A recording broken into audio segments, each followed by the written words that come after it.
আমার সাথে খুবই খারাপ ব্যবহার করা হতো। পরাগ ব্যানার্জির মা, এমনকি আমার দেওর পলাশ ব্যানার্জি, তিনজনেই আমাকে অত্যাচার করেছে। হ্যাঁ, তখন অবশ্য পলাশ ব্যানার্জি বিবাহিত ছিল না। আমার গায়ে অবধি হাত দিতে এসেছিল একদিন। মিথ্যে কথা।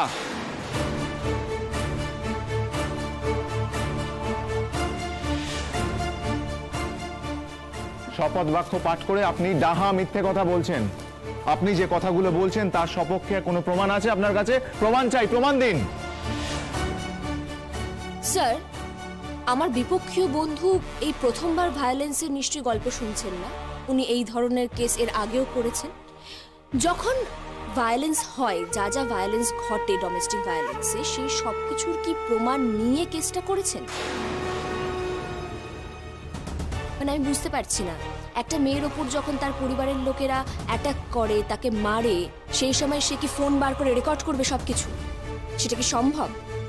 সে আগে থেকে জেনে যাবে যে তার উপর অত্যাচার হতে চলেছে, কোন পরিবেশে কোন পরিপ্রেক্ষিতে তাকে মারা হবে, সে কি আগাম জানতে পারে? সেটা সম্ভব কখনো? এই প্রশ্নটা আপনার কাছে স্যার। আমরা যখন একজন মহিলার অত্যাচারের কথা শুনি, সেই কথা শুনে এবং তার পারিপার্শ্বিক প্রমাণ নিয়ে সবটা মিলিয়ে নেবার চেষ্টা করি, তাই তো স্যার? মানে আমি যদি ভুল বলে থাকি, আমি মার্জনা চাইবো আপনার কাছে। আরাধনা দেবী, আপনি প্রশ্ন করুন। আর আপনি কথার মাঝখানে কথা বলবেন না। আপনার টার্ন এলে আপনি সাক্ষ্য গ্রহণ করবেন। Sorry sir, thank you. আসলে একটি নিরীহ ছেলেকে ফাঁসানো হচ্ছিল বলে। না, আমি জানি আপনি পরাগ ব্যানার্জির অ্যাডভোকেট, কিন্তু আপনি অ্যাডভোকেসি করতে এসে সত্যি মিথ্যে সবটা গলিয়ে ফেলছেন। একজন অ্যাডভোকেট হিসেবে আপনার উচিত প্রথম কাজ হলো সত্যের অনুসন্ধান করা, সত্যকে খুঁজে বার করা। আপনি তো আপনার ধর্ম থেকে বিচ্যুত হচ্ছেন। এটাই কি আপনার ওকালতির প্রথম পাঠ? আমি নিশ্চয়ই আপনার কাছ থেকে ওকালতির পাঠ শিখবো না এখানে। না, যদি আপনার পাঠের অভাব থাকে, সেই বিষয়ে আপনার সহকর্মী একটু উপদেশ দিতেই পারেন। এটাতে আপনার মেল ইগোকে হার্ট হতে দেবেন না। স্যার, উনি এই ধরনের কথা বলে মহামান্য আদালতের সময় শুধু নষ্ট করছেন না, আমাকে ব্যক্তিগত আক্রমণ করছেন। অনির্বাণ বাবু, আপনি বসুন। আরাধনা দেবী, আপনি প্রশ্ন করুন। সরি স্যার, আমার মনে হয়েছিল ওনার কথার উত্তরে আমার এইটুকুনি কথা বলা উচিত। শিমুল দেবী, আপনি বলুন আপনার উপর ঠিক কি অত্যাচার হয়েছিল? প্রত্যেকটা দিন, প্রত্যেকটা রাত আমার কাছে বিভীষিকাময় হয়ে উঠেছিল। ও বাড়িতে শুধুমাত্র আমার পাশে ছিল আমার ননদ। হ্যাঁ, আমার ননদকে ফিজিক্যালি এবং মেন্টালি অসুস্থ বলা হয়, কিন্তু আমি মনে করি সেই সব থেকে সুস্থ। আজ সুস্থ বলেই না সে অন্যায়ের প্রতিবাদ করতে পেরেছে, সুস্থ বলেই না সে তার মায়ের বিরুদ্ধে কথা বলতে পেরেছে।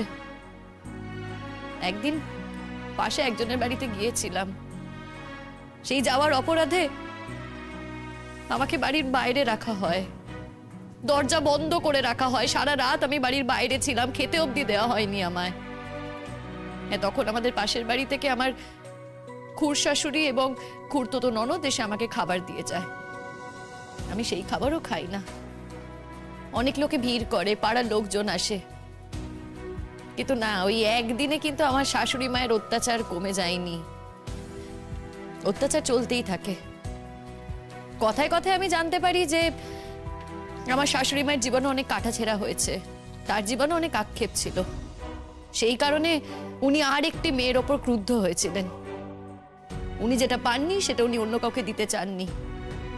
কিন্তু হ্যাঁ, পরে আমার শাশুড়ি মায়ের সাথে আমার বন্ধুত্ব হয়ে যায়, তাই তারপরে অত্যাচারের পরিমাণটাও কমে যায়। কিন্তু দুই ভাইয়ের অত্যাচার চলতেই থাকে, পরাগ ব্যানার্জি এবং পলাশ ব্যানার্জি। দুজনের অত্যাচারে আমি একেবারে অতিষ্ঠ হয়ে উঠি। তার সাথে পরাগ ব্যানার্জির নৈশ অত্যাচার তো স্বামী স্ত্রীর মধ্যে চলতেই থাকে।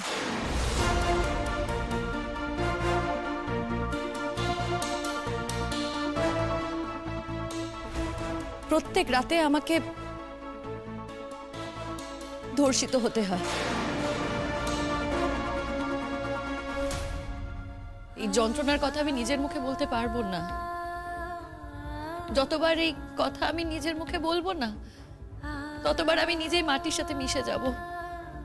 আশা করি আপনি বুঝতে পারছেন যে আমি ঠিক কি বলতে চাইছি। অনেক সহ্য করার পর একদিন রক্তাক্ত অবস্থায় আমি ও ঘর ছাড়ি, আমার স্বামীর ঘর ছাড়ি। তারপর আমি আমার ননদের ঘরেই ছিলাম, কিন্তু তার মধ্যেই পরাগ ব্যানার্জির একজন বান্ধবী হয় প্রিয়াঙ্কা নামে। আমার সাথে ডিভোর্স হওয়ার আগেই কিন্তু। অনেকবার জানেন তো, এই পরাগ ব্যানার্জিকে আর প্রিয়াঙ্কাকে আমি ঘনিষ্ঠ অবস্থায় দেখেছি। পরাগের সাথে সাথে প্রিয়াঙ্কাও সমানভাবে আমার ওপর অত্যাচার শুরু করে, আমাকে নানান খারাপ কথা বলতে শুরু করে। হ্যাঁ, আপনারা বলতে পারেন যে আমার ও বাড়ি থেকে চলে যাওয়া উচিত ছিল। দুটো কারণ ছিল যে কারণে আমি ও বাড়ি ছেড়ে যেতে পারিনি। প্রথম কারণ, মেয়েদের বিয়ে হয়ে গেলে বাপের বাড়ির লোক ভাবে যে বেড়াল পার করছে, তাই ফিরে যেতে চাইলেও তাদের ফিরিয়ে নেয় না। আর দ্বিতীয় কারণ হলো, আমি আমার অসুস্থ ননদ এবং বয়স্ক শাশুড়ি মায়ের কথা ভেবে ও বাড়ি থেকে বেরোতে পারিনি। ওই কদিনের মধ্যে আমি ওদের ভরসা হয়ে উঠেছিলাম। আর ওই যে ওখানে বসে আছে ওরা তিনজন আমাকে একেবারে বোনের মতো আগলে রেখেছিল। আমরা এই কজন মিলে একটা কালচারাল ট্রুপ তৈরি করি। আমরা এদিক ওদিক অনেক প্রোগ্রাম করতে থাকি, আমাদের নামও একটু একটু ছড়িয়ে পড়ে। সেই সব কারণেই আর ও বাড়ি থেকে চলে আসতে পারিনি। আর তাছাড়া আইনে তো আছে, ডিভোর্সের পরেও একটা মেয়ে যদি চায় তার স্বামীর বাড়িতে থেকে যেতে পারে। আমিও ছিলাম, আর আমার শাশুড়ি মা আর আমার ননদ অন্তর থেকে চেয়েছিল যে আমি ওদের সঙ্গেই থাকি, ওদেরকে ছেড়ে যেন আমি কোথাও না যাই, ওদের সঙ্গে থেকে ওখান থেকেই যেন আমি লড়াইটা করি। ডিভোর্স হওয়ার পরেই 7 দিনের মাথায় আমার এক্স হাজবেন্ড মানে পরাগ ব্যানার্জি ডিসিশন নেয় যে ও আবার বিয়ে করবে। আমি ও বাড়িতেই যেহেতু ছিলাম, পরাগ ব্যানার্জি আমাকে নেমন্তন্নও করে। ও বলে যে ও বাড়িতে যখন আছি, যখন একটা অনুষ্ঠান হচ্ছে, তখন আনুষ্ঠানিকভাবে ওর উচিত আমাকে নেমন্তন্ন করার। এবং আমিও মনে করি যে ও বাড়িতে যখন একটা অনুষ্ঠান হচ্ছে, সেখানে আমি হাত গুটিয়ে বসে থাকতে পারি না, ওই অনুষ্ঠানে আমিও অংশ নেব। তাই আমি কিন্তু সমস্ত কাজ করি, গায়ে হলুদের কাজও করি। কিন্তু গায়ে হলুদ হওয়ার আগে আমি কিন্তু ওই মুহূর্তে দাঁড়িয়েছিলাম আমার শাশুড়ি মা আর আমার ননদের সঙ্গে, যেই মুহূর্তে ওই দুর্ঘটনার কথা আমরা জানতে পারি।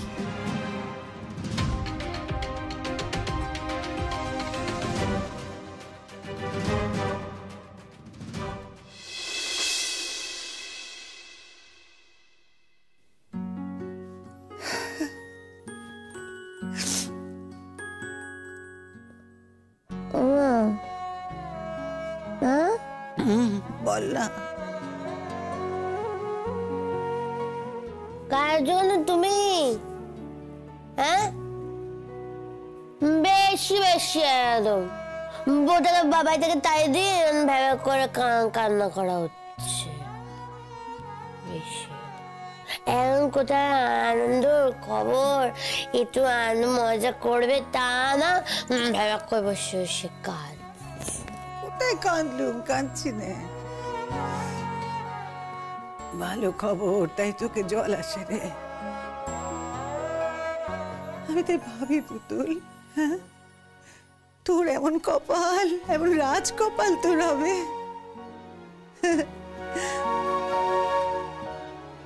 পুতুল রে, বলছিলাম যে সেদিন ওই তোর 2 দাদা ওইভাবে বলার পর, ছোট তো আর আসছে না, তুতুলটাও আসছে না, এতখানি একটা ভালো খবর আমার তো তাদের জানাতে ইচ্ছে করছে। আমি তোকে এই শরীরে একা ফেলে যাই কি করে বল দেখি, খবরটা তাদের দিই কি করে আমি জানি না বাবু।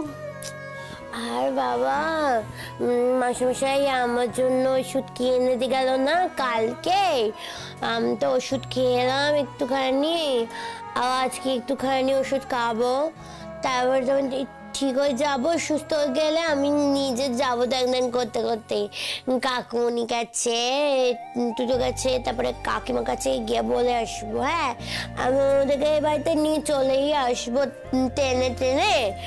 ও মামা শোন না, আমি তো পাড়ায় গিয়ে বাইরে বাইরে সবাইকে একটু বলে আসবো আমার কি মজা। না না না না না, শোনো শোনো মা, শোনো, পাড়ায় যাওয়ার দরকার, এই দেখো আবার আসছে, পাড়ায় যাওয়ার দরকার নেই মা। পাড়ায় গিয়ে বলে কি হবে লোককে, এখন বলার দরকার নেই। কেন? যারা পাড়ায় বলেছিল আমার কোনোদিন বিয়ে হবে না, আমার চিরশত্রু, তাদের একটু বলে আসি। আর আমাদের বিপাশা শিষ্যা, ওদের একটু বলে আসি আমার বিয়ে হবে, তাহলে ওরা আমার বউকে একটু বলে দেবে। বলে কি হবে? বলে সে কি এখন আসতে পারবে নাকি? কেন আসতে পারবে না? শিষ্যা তো বললো রায় বেরোলে বোঝা যাবে কে দোষী আর কে নির্দোষী। তো আমার বউ যদি ছাড়া পেয়ে যায় তাহলে আমার বউ আসবে না কেন? সত্যি তো কে কাজটা করলো বল দেখি, কে বিষটা খাওয়ালে? বলছিলাম যে ওই পলু, সে কি নিজের দাদাকে বিষ খাওয়াতে পারে? কেন? তোমার গুণধর ছোট বৌমা আছে না, সে তো বিষ খাওয়াতে পারে, তাই না? আচ্ছা আমি না বুঝতে পারছি না, জানিস তো, তোরা বলছিস ঠিকই, কিন্তু সে কেন খাওয়াতে যাবে বলতো? তার কি স্বার্থ আছে? সবচেয়ে বড় কথা, সেই তো নিজে বিয়েটা ঠিক করেছিল না। আমি জানি না, আমি তো সবার কাছে শুনে টুনে আমার কিরম মনে হয়েছিল, তাই তো আমি কোর্টে গিয়েও পরিষ্কার করে বলতে পারলাম না রে পুতুল। আমি পরিষ্কার করে বলতে পারিনি যে আমার বৌমা নির্দোষ। আমার তো তখন মনে হয়েছিলই যে হয়তো পরাগের উপর রাগ করে বৌমা এ কাজ করলে কিনা। পলু তো নিশ্চয়ই এই কাজ করতে যাবে না, সে কি তার নিজের দাদাকে নিজে বিষ খাবে? পলু করতে পারেনি রে। একটা পলু পলু করো না, পলু সঙ্গে বাতি দেবে একদম বেশি করে। পলু পলু পলু পলুর কথাই তো বলে এসেছো তুমি যে আমার বউটা অন্যায় করেছে, ভালো মেয়েটাকে তুমি দোষী করে এসেছো। এখন দেখতে পাচ্ছ তো পলু কি করে তোমার সাথে, তোমাকে পাত্তাও দেয় না, তোমাকে পুজো দেখে নিকো।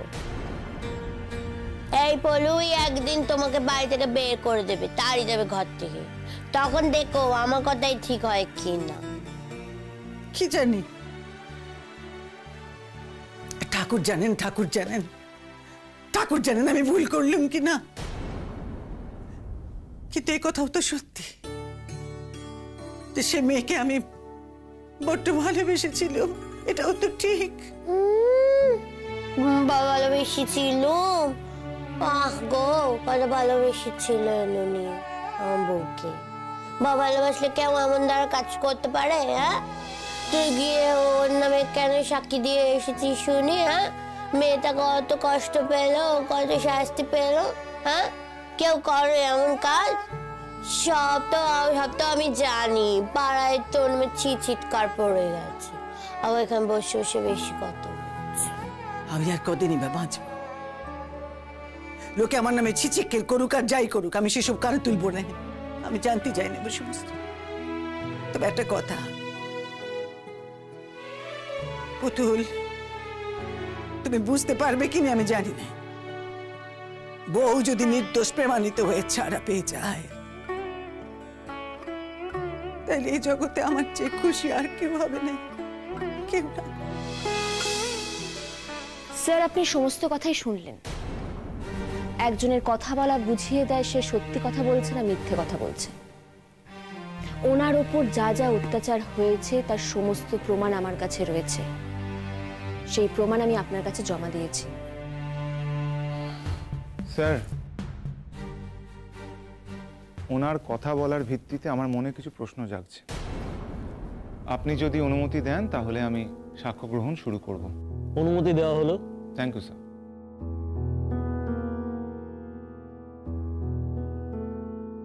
আপনি বলুন, শতদ্রু মিত্র আপনার কে হন? বন্ধু। বাহ, বন্ধু। তা বলছি, আপনি তো আপনার অত্যাচারের কাহিনী আমাদের সকলকে বললেন, ইভেন পাড়ার বউদের কথাও বললেন, যারা আপনাকে বোনের মতো ভালোবেসে আশ্রয় দিয়েছিল। কই আপনার ওই বন্ধুর কথা তো বললেন না? আপনার এই ক্রাইসিস পিরিয়ডে উনি কি আপনাকে কোনো রকমভাবে সাহায্য করেননি? একজন বন্ধু একজন বন্ধুর বিপদে যেভাবে সাহায্য করে, ও আমাকে ঠিক সেইভাবেই সাহায্য করেছে। আমি কি সেই কথা অস্বীকার করেছি? প্রশ্নের উত্তরে প্রশ্ন নয়, যেটা জিজ্ঞাসা করছি তার উত্তর দিন। সাহায্য করেছিলেন, করেননি? করেছি। তা আপনার অত্যাচারে উনি ঠিক কিভাবে আপনাকে সাহায্য করেছে সেটা একটু বলবেন? আমাদের যে কালচারাল ট্রুপটা ছিল, উনি বিভিন্ন জায়গায় আমাদের প্রোগ্রাম দিয়েছেন।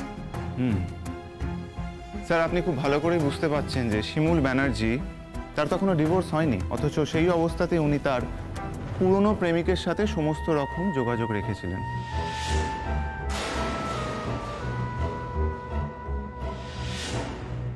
স্যার, একটি মেয়ে তার অত্যাচারের কথা বলছেন, তার উপর দিয়ে কি মানসিক টর্চার করা হয়েছে, শারীরিক টর্চার করা হয়েছে, সবকিছু বলছেন, অথচ সন্তর্পণে উনি যে তার পুরনো প্রেমিকের সাথে সম্পর্ক রেখে গেছেন সেটা কিন্তু উনি অ্যাভয়েড করে গেলেন।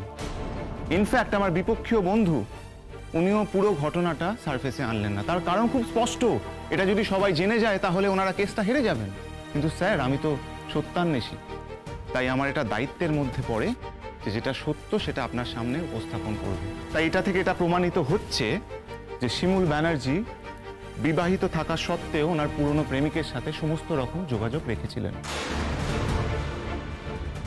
আরাধনা দেবী, এই বিষয়ে আপনার কিছু বলার আছে? অফকোর্স বলার আছে স্যার। স্যার, আমরা এমন কোনো পৃথিবীতে বাস করি না যেই পৃথিবীতে আমার সাথে যদি কারো ঘনিষ্ঠ সম্পর্ক থাকে এবং পরবর্তীকালে যদি বিয়ে হয়ে যায়, তাহলে তার সঙ্গে স্বাভাবিক সম্পর্কটুকুনি রাখা যাবে না। শতদ্রু এবং শিমুল বন্ধু ছিল, দুজনে একই কলেজে পড়তো, এক ইয়ারের ছাত্রছাত্রী।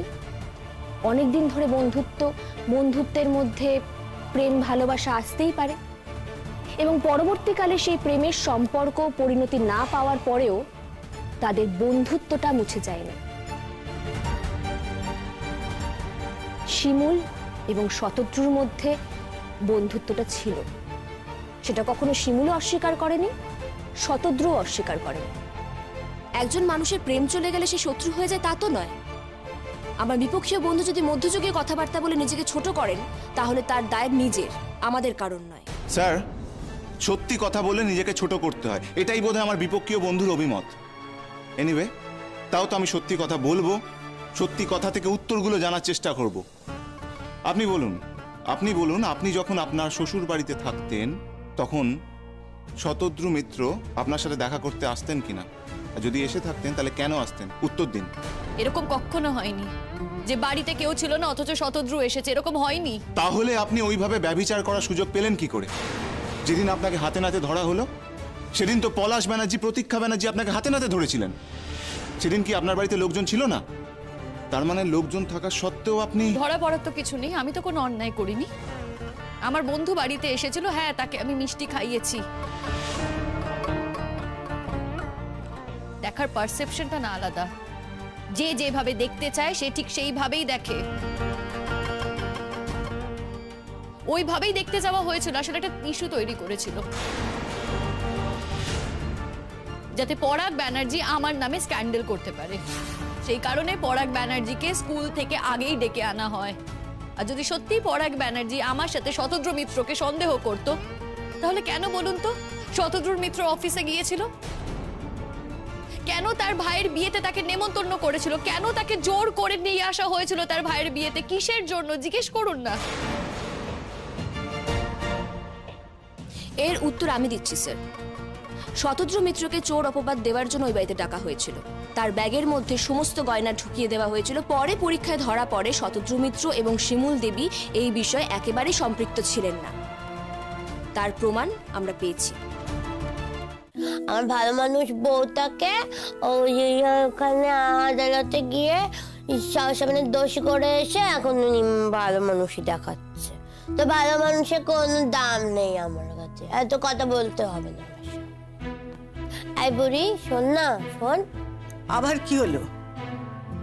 আমার মতো খারাপ তো আর কেউ নেই। জগতে তো আমার চেয়ে খারাপ কেউ নেই না তোমার কাছে। আমার কথা শুনলে তো তোমার গা জ্বলে যায়। ছাড়ো। তা হবে কি করে? তুমি খারাপ কাজ করলে তুমি খারাপ মানুষই থাকবে, ভালো মানুষ হতে পারবে না। আচ্ছা ঠিক আছে। আমার মা শোনো, বলছি কি যে আমার শ্বশুর বাড়িতে কে কে আছে রে?